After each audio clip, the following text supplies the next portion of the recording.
Tell them about when we found out.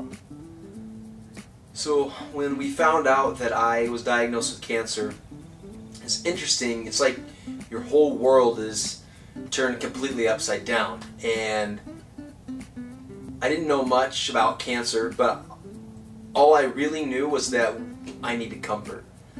And I didn't know where I would find it, but I needed to find some comfort, and my wife desperately needed to find some comfort, so that we could kind of move on past the initial stage of hearing that you have cancer. And I remember the first place that we went to kind of find that comfort was the doctor. We were already at the doctor, so when he told us we had cancer, I had cancer, he brought us into the room, and I thought, if I can just have him explain to me the process of cancer and how it works, that'll bring me a little bit of comfort right now. And I had him go through it and explain to me what was happening in my body, and that probably left me more confused than before. And so, having that not bring me any comfort, we left the office, and we just went and sat out in our car. We were blown away, and my wife was still crying, I was still crying, and we decided we needed to call our parents, because they had always had the answers and had always given us comfort before. And we called our parents, and when we called them, they were just as blown away as we were. And once again, we hung up the phone, having talked to our parents, not being any more at peace than we were before. And so we did like the only logical thing we could think to do, and that was go out to eat. Because one of our favorite things is going out to eat. If we have a bad day, we go out to eat to commiserate. If we had a good day, we go out to eat to celebrate. If we had a mediocre day, let's go out to eat anyways. And so we thought, let's go out to eat. And I thought, surely that'll give us comfort. That always gives us comfort. And we were sitting there at the restaurant, just pushing the food around our plate.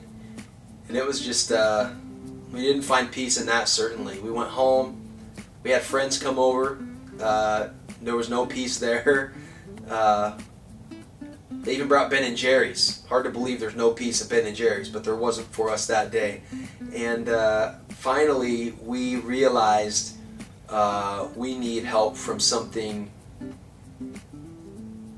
bigger than ourselves. And that night, as we realized that we needed help from a higher power, we turned there, and that's where we ended up finding the comfort that we needed. For my wife and I, that higher power happened to be our faith and belief in God. But I think no matter what that higher power is, I think it's important to understand that there's something in life bigger than ourselves.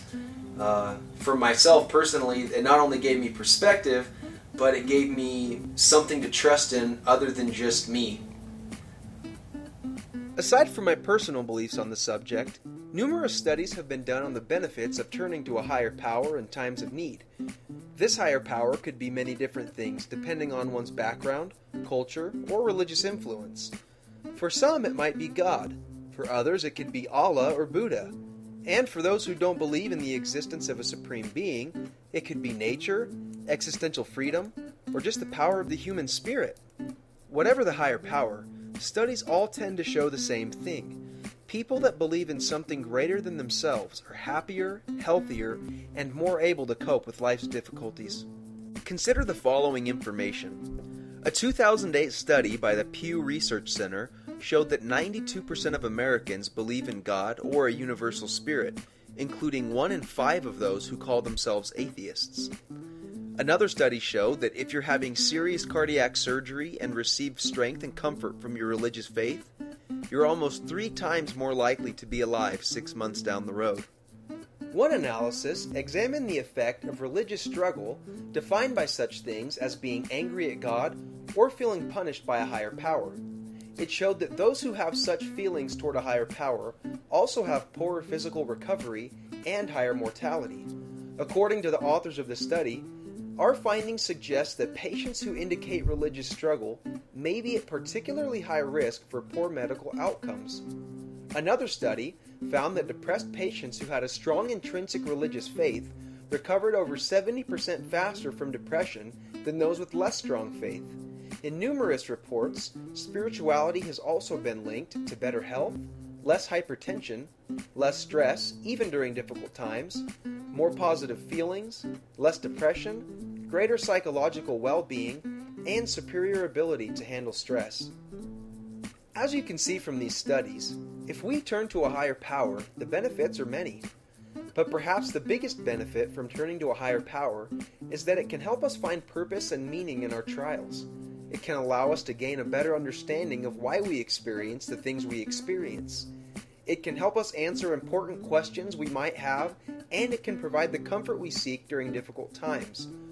When you take all of those things into account, there really is no downside to looking upward.